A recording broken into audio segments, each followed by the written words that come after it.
नमो ज्ञानेश्वरा, नमो ज्ञानेश्वरा, निवृत्ती उदार सोपान देवा. मुक्ताबाई नमो त्रिभुवन पावनी, आद्य त्रयजननी देवाची. समचरण सरोजम सांद्रनीलांबुदाभम जगन्निहितपाणिं मंडनं मंडनानां तरुण तुलसीमाला कंधरम कंजनेत्रम सदय धवलहासम विठ्ठलम चिंतयामि. श्री क्षेत्र तेर वैराग्यरागरसिक गोरोबा काका महाराज यांची अवतारभूमी आणि समाधीभूमी. ज्या काकाने 700 वर्षापूर्वी प्रेममूर्ती नामदेव महाराजांना कच्चं ठरवलं, अशा महापुरुषाचं हे क्षेत्र आहे. आणि या क्षेत्रात खूप आनंदाची गोष्ट, हरिभक्तीपर्यंत संभाजी महाराज हे भाविकांना एकत्र करून नाम सप्ताह या ठिकाणी घडवत आहेत. आजचा 4था दिवस आहे. दाता तोच एक जाणा, नारायणा स्मरवे. आणि के नाशिवंते काय, नसरे हाय ज्याच्याने. अनेक दातृत्व आहेत, पण सगळ्या दातृत्वामध्ये परमात्म्याला जो चिंतनात आणवतो तो खरा दाता आहे. बाकीच्यांचं दान हे नष्ट होणारं दान आहे, पण भगवान परमात्म्याचं स्मरण करून घेणं हे दान मात्र नष्ट होणारं नाही. ययमं परमं गुह्यं मद्भक्तेष्व विधास्यति, भक्तिमयी परांकृत्वा मामेव शक्य संशया. भगवद्गीतेच्या 18व्या अध्यायामध्ये भगवान म्हणतात, माझं हे तत्वज्ञान भगवत भक्तांच्यापर्यंत जो पोहोचवतो तो मला आवडता होतो आणि शेवटी माझ्या स्वरूपामध्ये एकरूप होतो. अर्थात जसं सर्व भावी देवासी आपण चिंतन ऐकलं, काया वाचा मने जीवे सर्वस्वी उदार, बाप रुक्मादेवीवर विठ्ठलाचा वारीकर असं जे काही चिंतन आहे, त्या चिंतनाच्या बाबतीमध्ये इतर ठिकाणची साधना आणि क्षेत्रातली साधना फरक पडतो. कारण भूमी महात्म्य, काल महात्म्य, व्यक्ती महात्म्य आणि अवस्था महात्म्य असे वेगळे महात्म्य आहे. त्यामध्ये भूमी महात्म्य, ज्या भूमीवर आपण ते कार्य करतो ती भूमी पहिल्यांदा महान पवित्र अशा प्रकारची असली पाहिजे. कारण भूमीचे गुणदोष माणसाच्या वृत्तीवर संक्रमण करीत असतात. छोटंसं रामायणातला प्रसंग सांगतो. सर्व फराळाची वाट बघत असतील, सोमवार सोडायची वाट बघत असतील, पण आमच्या फडाचे एक विश्वस्त येऊ लागले, त्यांची वाट बघत बघत मी आपल्यापुढे बोलणार आहे. आम्हाला सद्गुरू जोग महाराज परंपरेमध्ये कमी बोलता येतं आणि जास्तही बोलता येतं. त्या दृष्टिकोनातून जागेच्या बाबतीमध्ये काय वेगळेपण आहे, जिकडे तिकडे माती दगड जर आहेत तर क्षेत्राचा महिमा काय आहे. एक पहिल्यांदा सामान्य नियम आहे, अन्य क्षेत्रे कृतम पापम तीर्थक्षेत्रे विनश्यती, तीर्थक्षेत्रे कृतम पापम वज्रलेपम भविष्यती. दुसऱ्या ठिकाणी केलेले पाप तीर्थाच्या क्षेत्रामध्ये नष्ट होतात, पण क्षेत्राच्या ठिकाणी केलेलं पाप मात्र नष्ट होत नाही, ते वज्रलेप होतं. रामायणातला प्रसंग आहे, जेव्हा भगवान प्रभू रामचंद्र, भगवती सीता माता आणि लक्ष्मणजी वनवासात चाललेले होते. कडक ऊन होतं, अंगाला चटके लागत होते, कुठेतरी सावलीला बसण्याची गरज होती. याकरता जाता जाता रस्त्याच्या काठी एक झाड दिसलं आणि त्या झाडाच्या सावलीला थोडे बसले. पण प्रकार असा झाला की तिघांची बुद्धी बदलली. भगवान प्रभू रामचंद्रांना असं वाटलं, वनवास मला, सीता माझी अर्धांगी आहे, पतीच्या सुखदुःखामध्ये सहभागी होणं पातिव्रत्याचं लक्षण आहे. आली ती लक्ष्मणाने काय यावं, ज्या अर्थी सुखातून दुःखामध्ये येतात त्या अर्थी आमच्याविषयी काहीतरी वाईट बुद्धी म्हणूनच येत आहेत. त्याबरोबर भगवती सीता मातेची देखील बुद्धी बदलली. एवढे राजभोग टाकून आणि आमच्याबरोबर 14 वर्ष उपोषणाला राहायचं, नवे नवे झोपायचं नाही. रामायणामध्ये असा इतिहास आहे, लक्ष्मणजी 14 वर्ष झोपले नाहीत. का नाही त्याचं कारण आहे, जेव्हा वनवासाला निघाले तेव्हा सुमित्रा मातेकडे दर्शनाला गेले. आणि दर्शनाला गेल्यानंतर सुमित्रा मातेने सांगितलं, लक्ष्मणा, रामाविषयी स्वप्नातसुद्धा दुर्बुद्धी येऊ देऊ नको. तिथंच प्रतिज्ञा केली, आई झोपी गेलो तर स्वप्न पडेल, झोपीच नाही जर गेलो तर स्वप्न पडायचं कारणच नाही. एक महत्त्वाचा वैज्ञानिक अशा प्रकारचा प्रश्न आहे. मग मेंदू तरतरीत राहील कसा? आपल्याला जागरण जर झालं तर कोणाला बोलू वाटत नाही, कुठंतरी एखाद्या जागेवर मुस्कटून पडावं वाटतं. मग यांची तरतरी कशी राहिली त्याचं कारण एक लक्ष्मण नावाचं आसन आहे. त्या लक्ष्मण आसन 2 मिनटं केले की 24 तासाची एनर्जी बुद्धीला मिळते. अशा प्रकारचं ते आसन ते करायचे. प्रकार असा झाला, भगवती सीता मातेच्या मनात बुद्धी बदलली, लक्ष्मणांच्याही मनात बुद्धी बदलली. असं वाटायला लागलं, का म्हणून मी यांच्याबरोबर असेल, जसा नवीन वारकरी व्हावा आणि आषाढी वारीला पंढरपूरला घेऊन जावा. बसायची अडचण, झोपायची अडचण, सगळ्या अडचणी अडचणी अडचणी त्याच्या मनामध्ये येतं. बरा होतो घरी, कुठून आठवली पंढरी. तसं लक्ष्मणांना असं वाटायला, का म्हणून मला दुर्बुद्धी आठवली कोणास ठाऊक.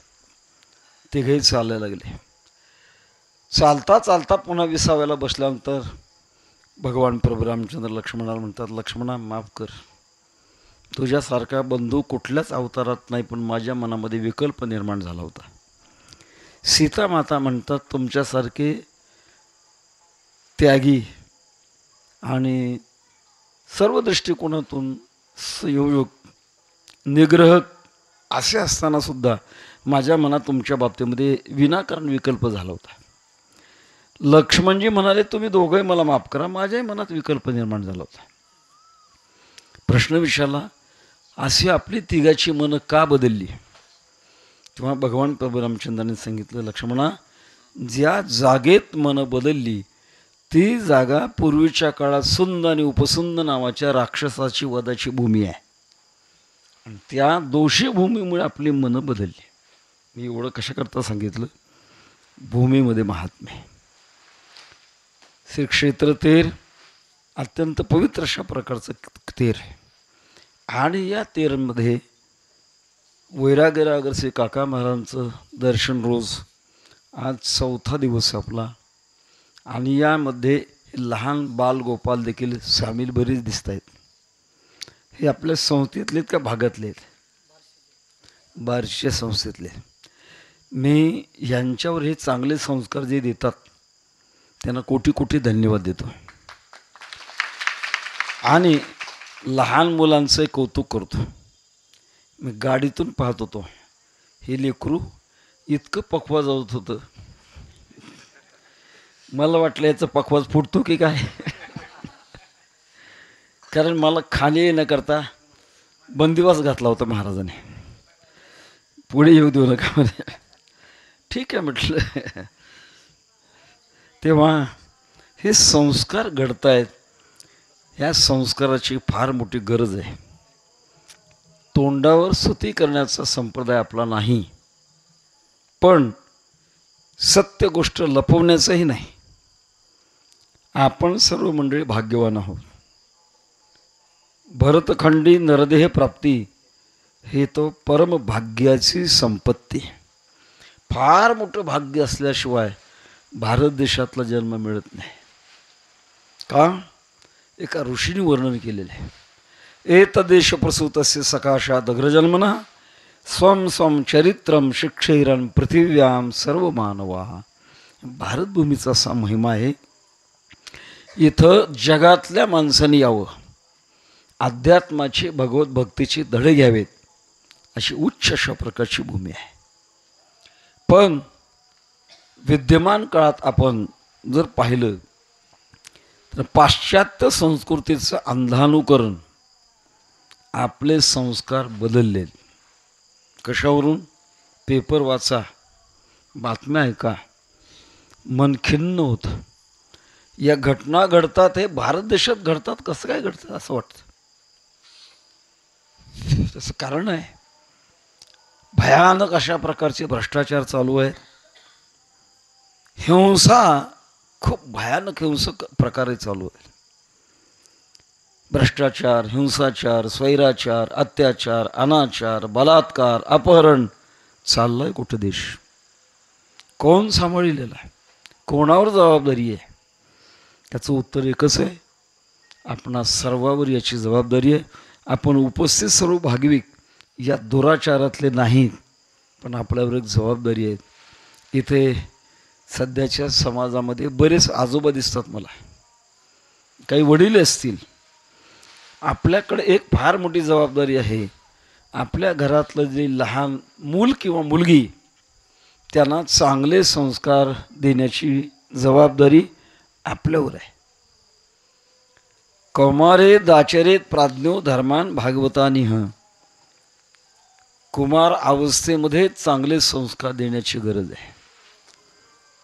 माता शत्रू पिता वैरी येन बालोन पाठिता. ते मायबाप त्याचे शत्रू आहेत. अलीकडे मुलांनी फार मोठी नोकरी करावी, खूप मोठा पैसा मिळावा याच्याकरता अशीच पालकाची भावना आहे. शिक्षणाकडे प्रवृत्ती खूप आहे, पण संस्काराकडे नाही. शिक्षण आणि संस्कार हे माणसाच्या खऱ्या आध्यात्मिक प्रगतीचे दोन पाय आहेत. शिक्षण आहे, संस्कार नाही तरी अडचण आहे. संस्कार आहेत, शिक्षण नाही तरी अडचण आहे. दोन्ही अशा प्रकारची गरज आहे. बालपणातच संस्कार लावण्याची गरज आहे. मला या बाळाचं फार कौतुक वाटलं. ह्याचे हात दुखत असतील आता. मांड्या फुटल्या का वाजून वाजून? नाही फुटल्या. एक गोष्ट सांगतो, बोलू ना? हां. असाच एक लहान मुलगा शाळेत जायचा आणि शेजारच्या मुलाची पेन्सिल गुपचूप आपल्या पिशवीत टाकून द्यायचं. घरी येऊन आईला दाखवायचं. आईनं काही नाही म्हणायचं. त्याला वाटायचं बरं आहे, जे अर्थी आई काही म्हणत नाही. भांडणं करू नका बाळाओ, तुमच्याकडे लक्ष आहे माझं. तुम्हाला वाटतं का मी बोलत असलो तरी तुमच्याकडे लक्ष नाही? वक्त्याचं चहूकडं लक्ष असतं. तेव्हा त्याला असं वाटायला लागलं की चोरी केली तर काही वाईट नाही. पेन चोरायला लागला, वह्या चोरायला लागला, पुस्तकं चोरायला लागला. लहानपणापासून चोरीची सवय लागली. लहानाचा मोठा जरी झाला तरी पण चोऱ्याच करायला लागला. एकदा अशी मोठी चोरी त्याच्याकडनं घडली. त्या चोरीमध्ये त्याच्याकडनं खून पडला. त्याला खून सिद्ध झाल्यामुळे फाशीची शिक्षा झाली. फाशी देण्याच्या अगोदर विचारतात शेवटची इच्छा काय आहे. अजूनही लोकशाहीमध्ये 76 वर्ष होऊन गेले तरी पण तो नियम पाळलेला आहे. तशी फाशी देताच येत नाही. शेवटची इच्छा पूर्ण केल्याशिवाय फाशी देता येत नाही. विचारलं काय तुझी शेवटची इच्छा आहे? त्यांनी सांगितलं काय हे नाही, मला घरी घेऊन चला, आईचं मला एकदा दर्शन घेऊ द्या आणि मग मला फाशी द्या. केवढा मातृभक्त आहे. त्याला बेड्या घालून त्याच्या घरी नेलं. आई उभी होती. दर्शन घेण्याकरता जो खाली वाकला तो आईच्या पायाचा अंगठा दातात धरला आणि काडकन फोडला, तुकडा पडला अंगठ्याचा. आई मोठमोठ्याने रडायला लागली. पोलीस धोपटायला लागले, मूर्खा, अरे फाशीला जायचं आहे, आईचं दर्शन घ्यायचं म्हटलं आणि आईचा पायाचा अंगठा तोडलास. त्याने सांगितलं केलं ते बरोबर केलं, कारण आज मला फाशीला जाण्याची वेळ आली तर कोणामुळं? ईशामुळं. हिनं जर मला बालपणामध्ये चांगले संस्कार लावले असते तर मला फाशीला जाण्याची वेळ आली नसते. प्रसंग संपला. आज लोकशाही का हुकुमशाही रे बाळाव? सध्या कोणती सत्ता आहे?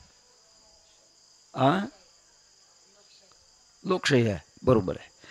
लोकशाही असताना सुद्धा गावोगाव छत्रपती शिवाजी महाराजांचे पुते एवढे आदराने का बसवले जातात? त्याचं कारण आहे हे सगळं से त्यांची मातोश्री जिजाऊ माता, ज्यांनी बालपणातच छत्रपती शिवाजी महाराजांना इतकुत्कृष्ट अशा प्रकारच्या विचाराचं बाळकडू पाजलं, त्याचा परिणाम हिंदवी स्वराज्याची स्थापना त्यांनी केली. अर्थात माझा सांगण्याचा भाव आहे की आपण चांगले संस्कार निर्माण होतील अशा प्रकारची बालकं बनवा. न होऊ द्या कीर्तनकार, न होऊ द्या कथाकार, न होऊ द्या मृदंगवादक, न होऊ द्या गायक, पण तो मुलगा भविष्यात निर्व्यसनी, सदाचारी आणि सुविचारी नागरिक बनण्याची आज देशाला गरज आहे. आणि ही गरज भागवण्याकरता पैशानं गरज भागणार नाही, सत्तेने गरज भागणार नाही. ही गरज भागवण्याचं फक्त सामर्थ्य आहे वारकरी संप्रदायामध्ये. आणि म्हणून बालपणापासूनच आपण हे संस्कार घेत आहात. हरिभक्तीपरायण संभाजी महाराज यांनी खूप प्रयत्न करून हा समाज जमवला. मेळविली मांदी वैष्णवांची. बरोबरच भूमचे हरिभक्तीपरायण बाबर महाराज तेही उपस्थित आहेत. महाराजांचं नाव नाही मला माहिती. भाग्यवान, भाग्यवंत म्हणवतं या. शरण गेले पंढरी राया. आणि संभाजी महाराज या तिघांच्या सहवासामध्ये आपण भगवंताच्या चिंतनाचा जो आनंद लुटत आहात, हा आनंद अप्रतिम आहे. आज वारकरी संप्रदायाला खूप चांगले दिवस आहेत. आम्ही प्रत्येक कीर्तनाच्या शेवटी काय असा समारोप करतो. आज नागपूरच्या पुढे 50 किलोमीटर रामटेक नावाचं ठिकाण आहे, जिथं भगवान प्रभू रामचंद्र गेले होते. हाडाचे ढिगच्या ढिगं पाहिले आणि विचारलं कशामुळे. म्हणजे राक्षस आहेत या भागामध्ये, राक्षस वावरतात आणि सज्जन माणसाला मारतात. सगळ्या राक्षसांचा नाश केला. असं रामटेक नावाचं तीर्थक्षेत्र आहे. त्या भागामध्ये की वेगळे संप्रदाय उचल खात होते. आमच्या सद्गुरू जोग महाराज संस्थेच्या विद्यार्थ्यांनी काही प्रयत्न केले आणि संकल्प केला. आम्ही प्रत्यक्षात जाऊन उद्घाटनसुद्धा केलं. त्यांनी सांगितलं की आम्ही आळंदीच्या जोग महाराज संस्थेची उपशाखा स्थापन करू आणि त्याच्याकरता एका भाविकाने ज्या जमिनीची किंमत 4 कोटी अशी 4 एकर जमीन आळंदीच्या संस्थेच्या वारकरी शिक्षण संस्थेच्या नावानं रजिस्टर बक्षीसपत्र करून दिली आहे. 10 जानेवारीला आम्ही मध्य प्रदेशमध्ये होतो. छिंदवाडा जिल्हा, आंबाडी नावाचं गाव. तपपूर्ती महोत्सव असा समारोप केल्यानंतर शेवटी एक महाराज उठले आणि सांगितलं, महाराज तुमचे शब्द आम्ही खाली पडू देणार नाही. मध्य प्रदेशमध्ये सद्गुरू जोग महाराजांची उपशाखा आम्ही या ठिकाणी स्थापन करू आणि तिच्याकरता माझ्या वतीनं 11 कोटी रुपये मी जाहीर करतो. सकाळीच फोन आला धुळे जिल्ह्यातून, शिरपूर तालुका. आमच्या संस्थेचेच एक विद्यार्थी आहे. सांगितलं महाराज आमचं लवकर काम करून घ्या. आम्ही 2 एकर जमीन संस्थेच्या नावानं करतो आहे. मी म्हटलं आता संस्था पैसा किंवा जमिनी गोळा करण्याकरता नाही, संस्था हे समाजातील दोष दूर करून समाजामध्ये गुण स्थापन करण्याकरता संस्था आहे.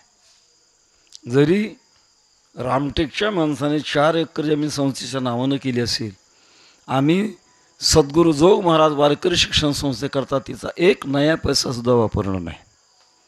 ज्या भागातली संपत्ती आहे त्याच भागामध्ये ती वापरायची.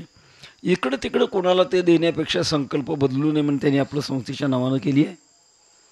दक्षिणेकडे हिमायतनगर त्या भागामध्ये एक नारायण महाराज म्हणून त्यांना बोललो, त्यांनी तयारी दाखवली. कर्नाटकमध्ये आपले विद्यार्थी आहेत. गुजरातमध्ये विजय नावाचा विद्यार्थी, त्याचा प्रयत्न चालू आहे. उत्तरेकडे ऋषिकेशकडे तिथे एक संस्था स्थापन झालेली आहे. सांगण्याचा माझा मुद्दा असा आहे की सध्या वारकरी संप्रदायाला दिवस फार चांगले आहेत आणि या चांगल्या दिवसाचा चांगला वापर करावा आणि चांगला वापर करून आपले जे काही संस्कार आहेत, भावी पिढी खूप चांगली व्हावी. त्या पिढीमध्ये त्यांनी कुठल्याही प्रकारचं व्यसन करू नये. हा उपरण्यावाल्याला विचारलं, बाळा तो भावी काळात तंबाखू खाशील का? नाही, खरं संकल्प केला आहे काय? आणि एखाद्याने विचारलं वर गेल्यावर काय सांगशील म्हणल्यावर नाही, अजिबात आयुष्याचं व्रत धारण करायचं, कुठल्याही प्रकारचं व्यसन जीवनामध्ये स्वीकारायचं नाही. आणि सदाचार, आज महाराजांनी सांगितल्याप्रमाणे भगवंताचं नामचिंतन, आले भागाते करीतो तुझे नाम उच्चारितो, या दृष्टिकोनातून नामचिंतन करायचं. हरिभक्तीपरायण संभाजी महाराज यांनी संतश्रेष्ठ आदिशक्ती मुक्ताबाई यांच्या दरबारातली खूप सेवा केली आहे. हरिभक्तीपर्यंत शारंगधर महाराज यांची त्यांच्यावर खूप मर्जी आहे. आम्ही बऱ्याच वेळेला तिथे मेहुणला गेल्यानंतर त्यांच्या आश्रमात थांबलो. मला म्हटले महाराज आता हा सगळा आश्रम मला शारंगधर महाराजांच्या स्वाधीन करायचं. आज संभाजी महाराजांच्या स्वाधीन करायचं. मर्जीत उतरण्याकरता जेव्हा माणूस मनात मन विसरतो आणि इशारावर वागतो तेव्हा माणसाची मर्जी निर्माण केली जाते महाराज. तेव्हा आज या फडावर महाराज संभाजी महाराजांनी येऊन हा अट्टास केला. आम्ही संख्येला पाहत नाही, किती आहेत हे पाहण्यापेक्षा कोण आहेत हे पाहायला पाहिजे. तेव्हा संख्येनं जरी आपण यथातथा असाल तरी परंतु एक चांगल्या परंपरेतले आपण आहात. आणि याकरता या फडाच्या वतीने श्री संत गोरोबा काका सेवा मंडळ तेर परिसर या फडाच्या वतीने आम्ही संभाजी महाराज यांचं पूजन करण्याकरता आमच्या फडाचे विश्वस्त जवळचेच हरिभक्तीपरायण देशमुख महाराज राजेभाऊ देशमुख महाराज यांना मी विनंती करतो की त्यांनी हरिभक्तीपरायण संभाजी महाराज यांचा यथोचित अशा प्रकारचा सन्मान म्हणण्यापेक्षा पूजन करावं. काय वैष्णव पूजावे महाराजांचा अभंग नाही.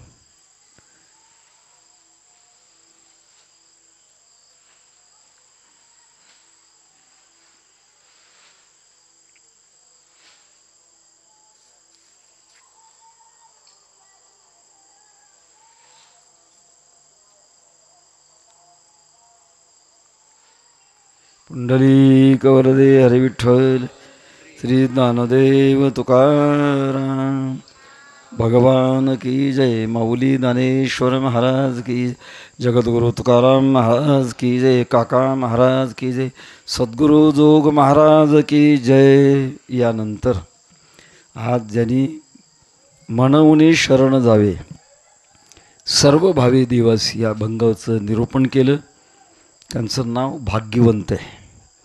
अशा भाग्यवंत महाराजांचा या फडाच्या माध्यमातून पूजन केलं जात आहे.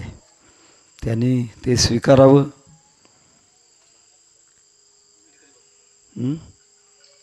हा या फडावर ज्यांचं अति प्रेम आहे आणि त्यांच्याविषयी बोलणं मला थोडंसं बरं नाही, कारण ते कोणत्या अवस्थेत आहेत हे जर सांगेल तर त्यांना ते बरं वाटणार नाही. आमच्या फडावर ज्यांचं प्रेम आहे ते हरिभक्तीपरायण प्रभाकर महाराज मिटकरी यांच्या माध्यमातून त्यांचं पूजन होईल.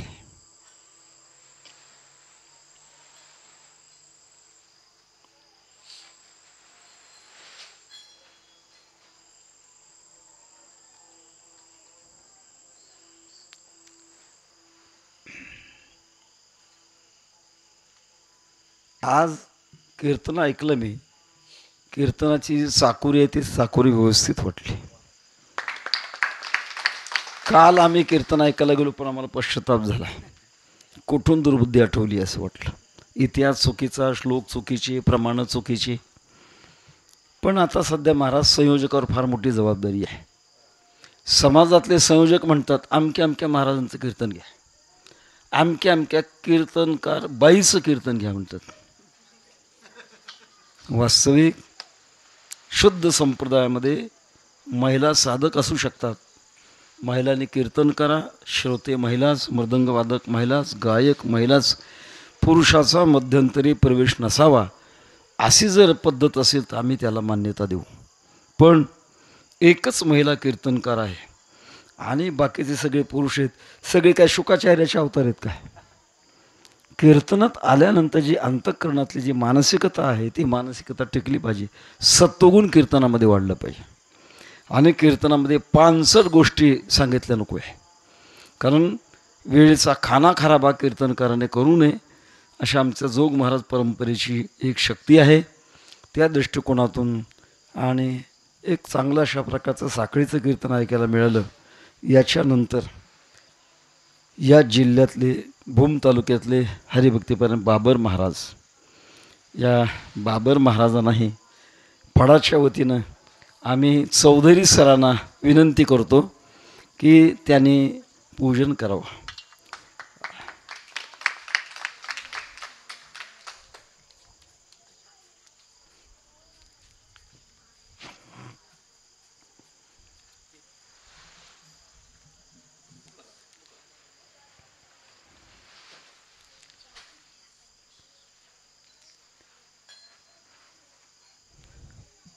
हे पूजन झाल्यानंतर आम्हाला असं असतंय, तुका म्हणे मज खवळले भांडा आता धीर तोंडा न धरवे.